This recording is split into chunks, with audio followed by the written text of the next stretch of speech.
Seigneur, on te remercie pour ce message de ce matin. Seigneur, le message qu'on amène ce matin, c'est un message que, par l'Esprit Saint, tu nous donnes, Seigneur mon Dieu. On a beau avoir les paroles devant nous, Seigneur mon Dieu, mais c'est les mettre sur papier, Seigneur mon Dieu, et puis les mettre pour les présenter, Seigneur mon Dieu, pour que notre cœur soit élevé, que notre cœur soit touché, Seigneur mon Dieu, par ta parole. Puis qu'on puisse partir, Seigneur mon Dieu, du service, Seigneur mon Dieu, avec les vents dans les voiles, Seigneur mon Dieu. Le vent dans les voiles parce qu'on est rempli de ta parole, on est béni, Seigneur mon Dieu, par ta parole. Fait que, Seigneur, ouvre nos cœurs et nos esprits dans le puissant nom de Jésus. Amen. Amen. Amen.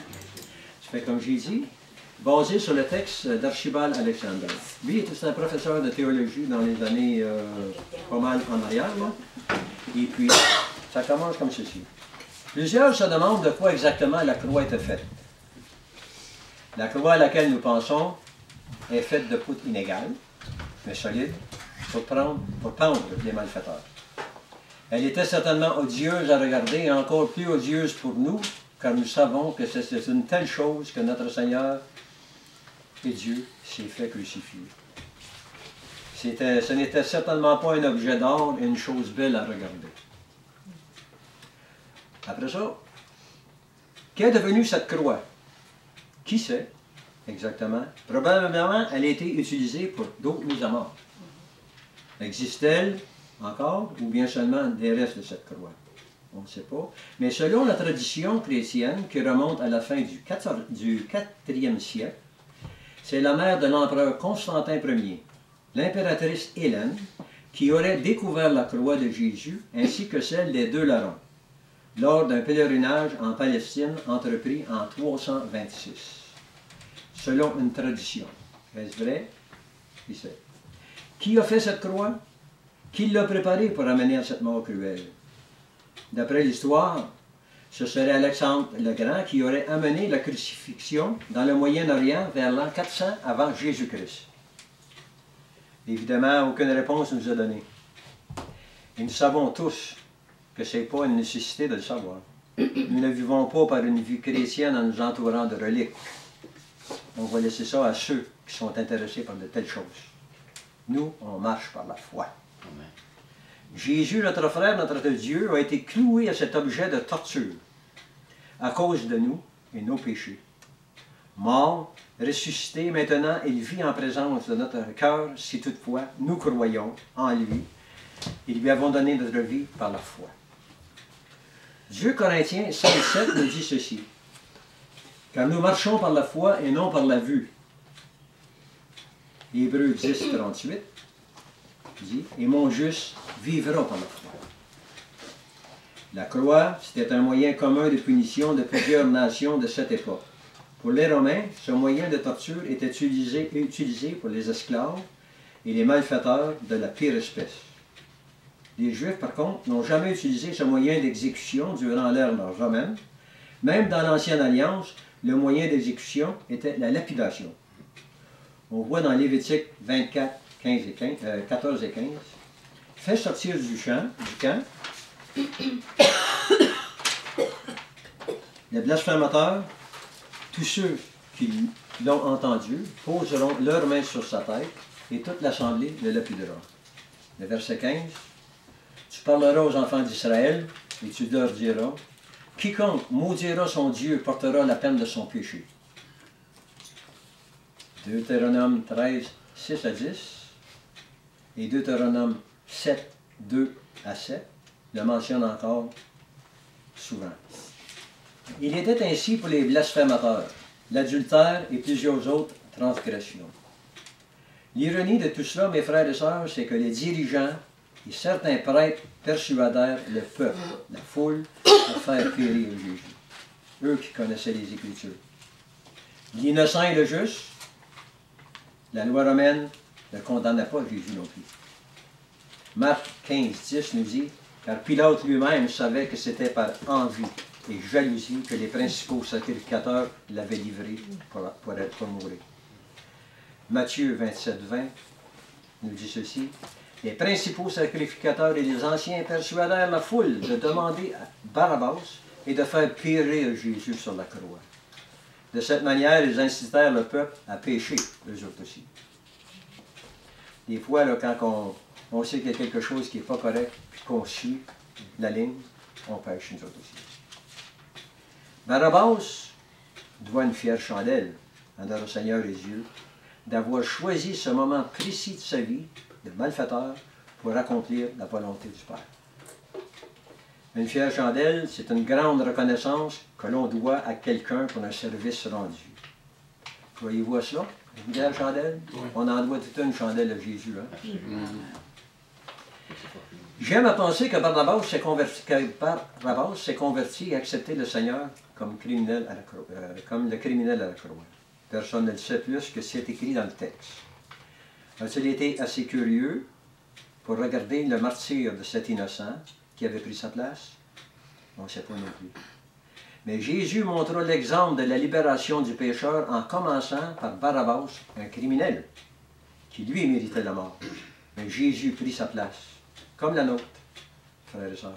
Il a pris la place de chacun de nous et a souffert pour nous le pire des martyrs, lui, l'innocent et le juste, pour la multitude du monde. Notre Jésus, oui, et n'ayons pas peur de le dire tout haut, notre Jésus, par la divine providence, notre Seigneur a été pendu au bois, et de cette façon, Jésus est devenu un objet de malédiction accordément à la loi juive.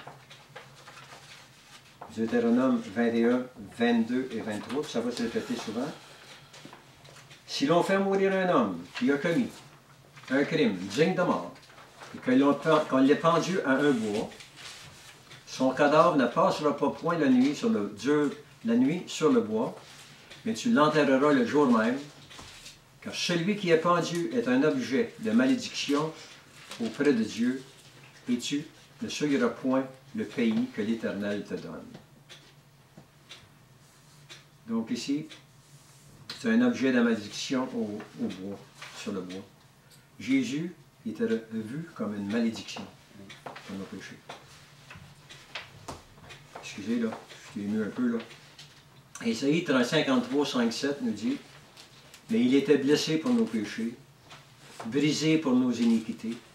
Le châtiment qui nous donne la paix est tombé sur lui. Et c'est par sa meurtrissure que nous sommes guéris. Nous étions tous errants, comme des brebis, frères et sœurs. Chacun suivant sa propre voie, et l'Éternel a fait retomber sur lui l'iniquité de nous tous. Il a été maltraité et opprimé. Il n'a point ouvert la bouche. Semblable à un agneau qu'on met dans la boucherie, à une brebis muette devant ceux qui l'attendent.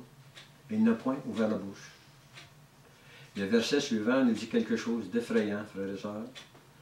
Étant devenu péché pour nous, pour un certain instant, Jésus a été séparé de son Père. Il a été enlevé par l'angoisse et le châtiment. Et parmi ceux de sa génération, qui a cru qu'il était retranché de la terre des vivants et frappé pour le péché de mon peuple? Le psaume 21, 14 et 15. Ils ouvrent contre moi leur gueule, semblable au lion qui déchire et rugit. Je suis comme de l'eau qui s'écoule, et tous mes os se séparent. Mon cœur est comme de la cire, il se fond dans mes entrailles. Ce psaume-là avait été pris par David en vue de ce qui était pour arriver. C'était un prophète, il savait la parole, et puis le Saint-Esprit l'avait instruit là-dessus. Les Juifs n'ont jamais utilisé ce moyen d'exécution durant l'ère romaine. Même dans l'Ancienne Alliance, le moyen d'exécution était la lapidation. Je sais que je répète ce que j'avais mentionné tantôt, mais Dieu, le Père, a laissé le démon influencer le Sanhédrin à faire taire Jésus en le crucifiant comme un criminel. On peut s'imaginer que si Satan a fait accuser Jésus comme criminel, frères et sœurs, il ne mâchera certainement pas les mots et tout amener de ce que l'on a fait pour mériter la séparation avec Dieu à cause de nos péchés. Il est là et il nous accuse. Hein? Il ne lâchera jamais nous accuser. Mais Jésus est là pour nous. Un autre moyen d'exécution des Juifs, prescrit par Dieu pour un fait spécial. Dans Exode 19, 13, on voit un fait spécial. C'était où Moïse est monté sur la montagne, et puis Dieu lui avait dit de faire une démarcation pour pas que les gens montent à la montagne, ni les animaux. Et puis, pour une personne ou un animal qui aurait touché la montagne pendant que Dieu parlait avec Moïse, on ne mettra pas la main sur lui. Donc, on ne mettra pas la main sur sa tête pour le lapider. On peut le lapider sans mettre sa main sur sa tête, mais on peut le percer. On le percera de flèches. Animal ou homme, il ne vivra point. Ici, nous voyons quelque chose de spécial, une exécution par les flèches. On n'avait pas vu ça avant. Et puis, Lévitique 24, 16, ça dit ceci, « Celui qui blasphémera le nom de l'Éternel sera puni de mort. Toute l'assemblée le lapidera. » Mais si on voit que la personne avait touché à la montagne sainte, ou que Dieu donnait ses œuvres à David, les 10 commandements, c'était quelque chose de précieux, c'était quelque chose de saint, donc le monde n'avait pas affaire à toucher à ça. Il était bien averti à propos de ça. Ça fait que Deutéronome 13, versets 6, 10 et 11. Dans ce texte, nous voyons que Dieu est sévère contre ceux qui le détestent et qui incitent les autres à le faire aussi. Si on regarde le verset ici, « Si ton frère, fils de ta mère, ou ton fils, ou ta fille, ou la femme qui repose sur ton sein, ou ton ami que tu aimes comme toi-même, t'incite secrètement, allons et servons d'autres dieux, tu le lapideras et il mourra parce qu'il a cherché à te détourner de l'Éternel ton Dieu, qui t'a fait sortir du pays d'Égypte, de la maison de servitude. Il en sera ainsi afin que tout Israël entende et craigne, et que l'on ne commette plus un acte aussi criminel au milieu de toi. » Deutéronome 17, 2 et 5. « Il se trouvera peut-être au milieu de toi, dans l'une des villes que l'Éternel ton Dieu te donne, un homme ou une femme faisant ce qui est mal aux yeux de l'Éternel ton Dieu, et transgressant son alliance. Alors tu feras venir à tes portes l'homme ou la femme qui sera coupable de cette mauvaise action, et tu le lapideras ou puniras de mort cet homme ou cette femme.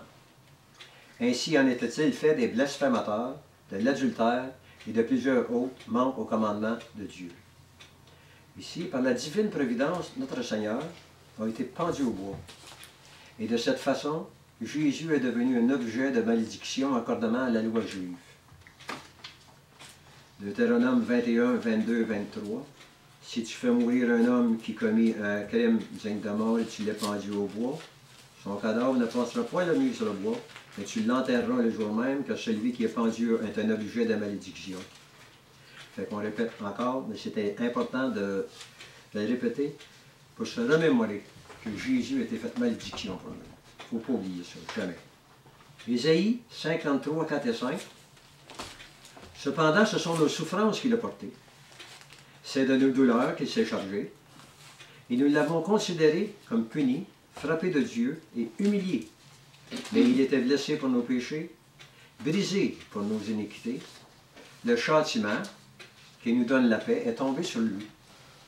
Et c'est par sa meurtrissure que nous sommes guéris. » Maintenant, écoutez bien ceci. La mort de Christ peut être reconnue comme une mystérieuse, car sa mort était une malédiction et en même temps une bénédiction, car il était fait malédiction pour nous, il a pris notre place. Maintenant, on va éclaircir ça un petit peu. Pourquoi sa mort était-elle mystérieuse? Witness Nee, c'est un écrivain qui écrit des livres chrétiens, il nous dit si bien, Christ est le mystère de Dieu, et sa mort l'est encore plus. Pourquoi le Fils de Dieu, homme de bien, venant dans le monde, enseignait la bonne nouvelle de sa venue et de sa mort éventuelle aux mains des dirigeants de la religion juive? Du temps, Jésus est venu faire exactement ce que le Père voulait et accomplir ce plan divin pour nous.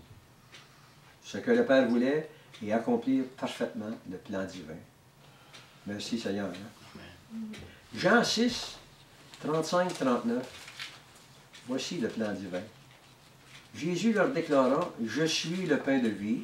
Celui qui vient à moi n'aura jamais faim. Et celui qui croit en moi n'aura jamais soif. Mais je vous l'ai dit, vous m'avez vu, et pourtant vous ne croyez pas. Chacun de ceux que le Père me donne viendra à moi, et je ne rejetterai jamais celui qui vient à moi.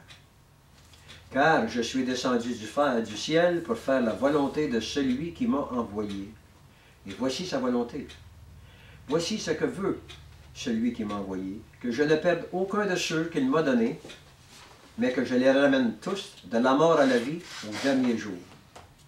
Le mystère de sa mort est celui-ci. Jésus a été crucifié, est mort, a été enseveli, il est ressuscité des morts et maintenant est assis à la droite de Dieu le Père. Et puis, c'est notre avocat au ciel. Quand le démon il arrive devant Dieu, puis il dit, Desjardins, il a fait ci, puis Desjardins, il a fait ça, là. Jésus monte ses mains. Il monte son côté, il monte ses pieds, papa. Comme Richard dit, comme il dit souvent, puis il mentionne souvent, la feuille est blanche. Hein? Là, ok.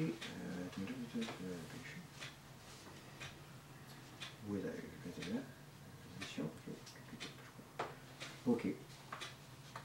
Pourquoi sa mort était-elle une malédiction?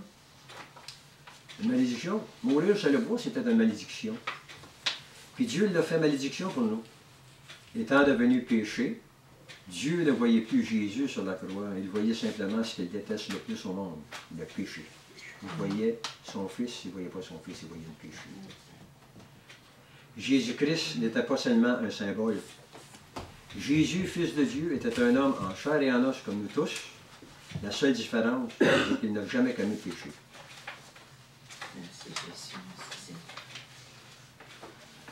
Galates 3,13 nous dit ceci. Christ nous a rachetés de la malédiction de la mort, étant devenu malédiction pour nous, car il est écrit, maudit quiconque est pendu au bois. On le répète souvent pour qu'on l'ait tout le temps en mémoire. Deutéronome, son cadavre ne passera pas la nuit, et tu l'enterreras le jour même. Encore, parce que c'est un objet de malédiction. Pour maintenant, pourquoi sa mort était une bénédiction? Ah, bénédiction, la mort de Christ, Jésus sur la croix, nous bénit de maintes façons. J'ai 1, 2, 3, j'ai 4 points ici. Jésus est mort pour nous. Il a pris notre place, donc une substitution, c'était fait. Notre Jésus a pris notre place, car c'est nous qui méritons cette mort. Deuxièmement, Jésus a expié nos péchés et ceux du monde entier. Il a tout pris sur lui. Il n'a rien laissé. Jésus nous enseigne ainsi le vrai sens de la fraternité. Mourir chaque jour pour nos frères et sœurs, se laisser aller au service de nos frères et sœurs. Vous savez, donner son temps à quelque chose de précieux. Car le temps ne revient pas. Quand on donne, ça ne revient pas. On écoute un bon film et un frère et une sœur se demandent de l'aide, pouf, on abandonne tout ce qu'on met, puis on se met sur la route. Quand notre frère ou notre sœur sont dans le trouble, quelconque, ils ont simplement besoin d'aide quelconque. Fait qu'on lâche tout. C'est une manière de fraternité, et puis c'est de se donner. Jésus, par sa mort, nous donne et nous offre le salut de nos âmes. Il n'y a pas d'autre façon. Jésus est le seul chemin pour la vie éternelle. Il dit si bien, hein, je suis le chemin, la vérité et la vie. Puis, quatrième point ici, Jésus s'est donné complètement pour nous. Il avait la possibilité d'en appeler au Père, mais il était venu spécifiquement pour se faire martyriser pour nous et le salut de nos âmes. Ici, j'ai 3 versets qui suivent ici, là. C'est-à-dire 3, c'est ça. Pas 3 versets qui suivent, mais 3 endroits. Matthieu 26, 53, c'est-à-dire, après avoir coupé l'oreille du serviteur, Jésus dit, « Penses-tu que je ne puisse pas invoquer mon Père, qui me donnerait à l'instant plus de 12 légions d'anges? » Mon Père, une légion d'anges, c'est 72 000. Oui, 72 000. Parce qu'une légion, la légion, c'était 72 000. Il parle ici de 12 légions. 12 fois 72, c'est du stock. C'est du stock. Ça fait qu'il pouvait défendre Jésus. Ésaïe 53, 4 et 5. Cependant, ce sont nos souffrances qu'il a portées. C'est de nos douleurs qu'il s'est chargé. Et nous l'avons considéré comme un puni, frappé de Dieu et humilié. Galates 3,13. Christ nous a rachetés de la malédiction de la loi, étant devenu malédiction pour nous, car il est écrit, maudit quiconque est pendu au bois. Encore, c'est une malédiction. Oui, on le répète ce verset, car il est si important pour nous de se remémorer. Oui, en tant qu'homme, Christ a été fait malédiction pour nous. Oui, il s'est donné pour nous, puis c'est toute une grâce qu'on le remercie tous les jours. Tout un privilège que d'avoir le Fils de Dieu, Jésus-Christ, qui par amour pour nous a accepté sa martyre. Ce n'est pas pour rien qu'il a subi un grand stress, savoir de quelle façon il allait souffrir et mourir. On a ça dans Luc 22, 44. Son stress était si grand que les gouttes de sueur, c'était comme des gouttes de sang. Et puis, il y a des spécialistes qui ont dit que c'était pas de la foutaise, que c'était marqué c'est vrai, ça arrive, que les personnes ils peuvent être stressées au point que les gouttes d'eau sont comme du sang. 1 Jean 3,16 nous dit, nous avons connu l'amour en ce qu'il a donné sa vie pour nous. Nous aussi, nous devons donner notre vie pour les frères. Comme la façon que j'ai mentionné tantôt, c'est un petit peu de prendre de notre vie. On donne du temps. Donner son temps à nos frères et aux sœurs, écouter, rester silencieux, en silence, écouter qu'est-ce qu'il y a à dire avec eux quand ils souffrent. Cela, c'est donner une partie de sa vie pour nos frères et nos sœurs. C'est jamais oublié, ça. C'est des trésors qu'on accumule pour en haut. La croix, mes frères et sœurs, c'est le centre, le carrefour où maintes vérités s'entrecroisent. La croix est un mystère incompréhensible pour nous. Comment cela peut se faire que Dieu se soit manifesté dans la chair? Tout un événement que le prince de vie soit crucifié comme un vulgaire criminel, même les anges ont dû regarder avec consternation cet événement sans pareil. On ne cherche pas à comprendre, on accepte par la foi. Les prophètes eux-mêmes étaient perplexes de ces événements qui étaient à venir. Ils se demandaient quand et que seraient les circonstances qui amèneraient le Messie à souffrir. La vérité est venue à la lumière lors de la crucifixion de Christ. C'est l'infinie grandeur du péché qui demandait un tel sacrifice. La sainteté et justice de Dieu n'allouait aucunement que le péché soit regardé à la légère. Non, il n'y a aucune flexibilité là-dessus. Le péché mérite un châtiment, puis ce châtiment, c'est la mort. La sagesse de Dieu a trouvé la méthode du salut par laquelle sa gloire en serait exaltée. La sagesse de Dieu est royalement manifestée dans le mystère de l'incarnation du Fils de Dieu, par lequel la nature humaine et divine soit unie en un seul homme. Colossiens 2, 9, 14, tout le monde connaît ça. Car en lui habite corporellement toute la plénitude de la divinité. Vous avez tout pleinement en lui, qui est le chef de toute domination et de toute autorité. Et c'est en lui que vous avez été circoncis d'une circoncision que la main n'a pas faite, mais de la circoncision de Christ, qui consiste dans le dépouillement du corps de la chair. Ayant été ensevelis avec lui par le baptême, vous êtes aussi ressuscités en lui, et avec lui, par la foi en la puissance de Dieu qui l'a ressuscité des morts. Jean 1, 14 et 16. Et la parole a été faite chair, et elle a habité parmi nous, pleine de grâce et de vérité, et nous avons contemplé sa gloire, une gloire comme la gloire du Fils unique venu de Dieu. Et nous avons reçu de sa plénitude, et grâce sur grâce. Tantôt, nous avons parlé que la mort de Jésus était un mystère. Imaginez-vous pour un instant tous les anges qui étaient prêts à venir en aide à Christ. Sans doute, et le regard de Dieu attendait avec impatience l'ordre de venir protéger Jésus de cette mort atroce. Pour eux, cela a dû certainement être tout un mystère à ce que pourquoi l'ordre de sauver Jésus ne venait pas. J'imagine la confusion qu'il y avait à ce temps précis. Naturellement, tout s'expliqua par la suite avec la résurrection de notre Seigneur Jésus-Christ, notre Dieu sauveur. Les plans de Dieu sont au-dessus de tout ce que l'on peut penser ou imaginer. Je répète d'une autre façon le début du sujet de ce discours. Frères et sœurs, nous regardons souvent la croix, ou bien une croix quelconque, en or, en argent. C'est beau à regarder, ça brille, c'est éclatant.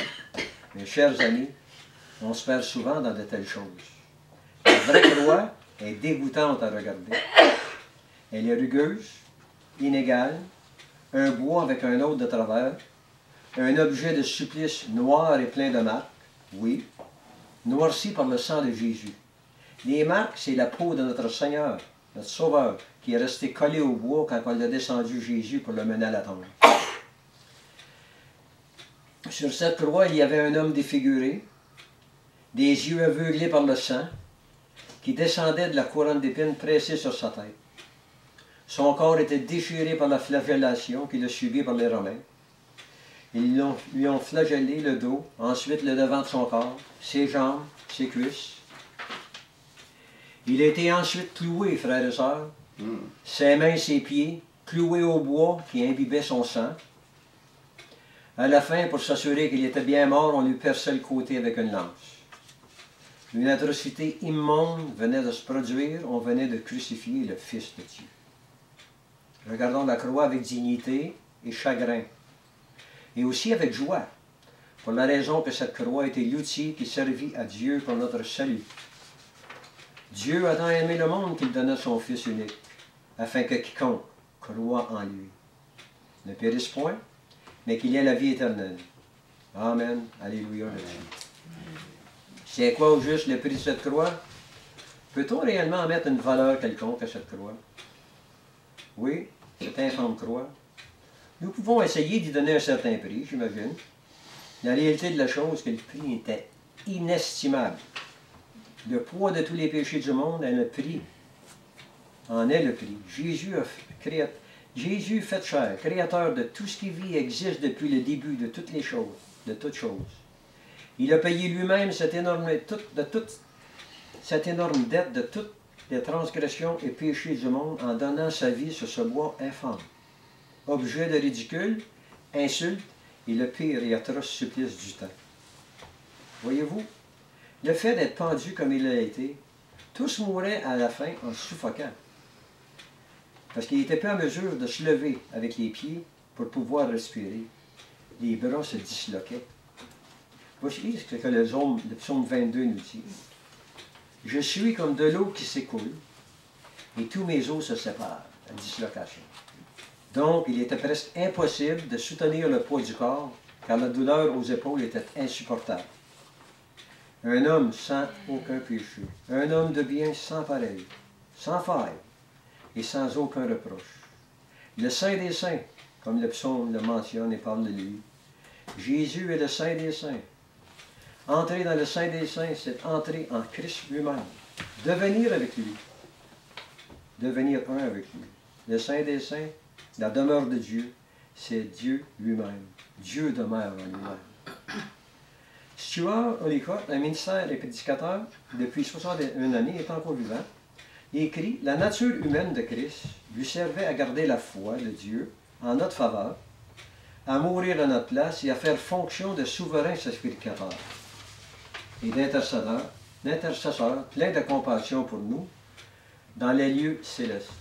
En même temps, seule la dignité suprême de sa personne divine permit que le mérite de son obéissance suffise à justifier les pécheurs et que la valeur de sa mort d'homme suffise à satisfaire la justice infinie de Dieu.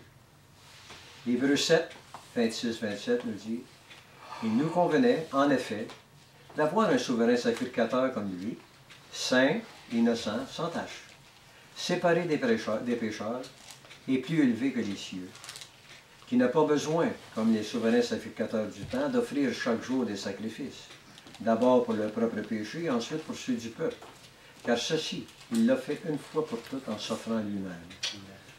Oui, frères et sœurs, Jésus nous a aimés jusqu'à mourir pour nous. Sa parole est vérité et vie. Jésus n'a-t-il pas dit, le bon berger donne même sa vie pour ses brebis. Jean 10, 11 dit, je suis le bon berger. Le bon berger donne sa vie pour ses brebis. La vie du Fils de Dieu, c'est cela, le prix de la croix, mes amis. Fermons les yeux et ouvrons nos cœurs au Seigneur, qui nous a fait ce don merveilleux, sa vie, pour que nous puissions vivre éternellement seulement par la foi en lui. Quelle belle fin à un enseignement, hein? Frères et sœurs, que c'est le dernier verset. Jean 3, 16 et 17. Que Dieu a tant aimé le monde qu'il a donné son Fils unique, afin que quiconque croit en lui ne périsse point, mais qu'il ait la vie éternelle. Dieu, en effet, n'a pas envoyé son Fils dans le monde pour qu'il juge le monde, mais pour que le monde soit sauvé par lui. Il ne demande rien d'impossible. Il veut que nous venions à lui tel que nous sommes. Pas besoin de se laver. On vient comme ça. C'est lui qui va nous laver. Il n'y a rien de plus merveilleux, venir à lui tel que nous sommes. Amen. Amen. Amen. Amen. Merci beaucoup. Amen.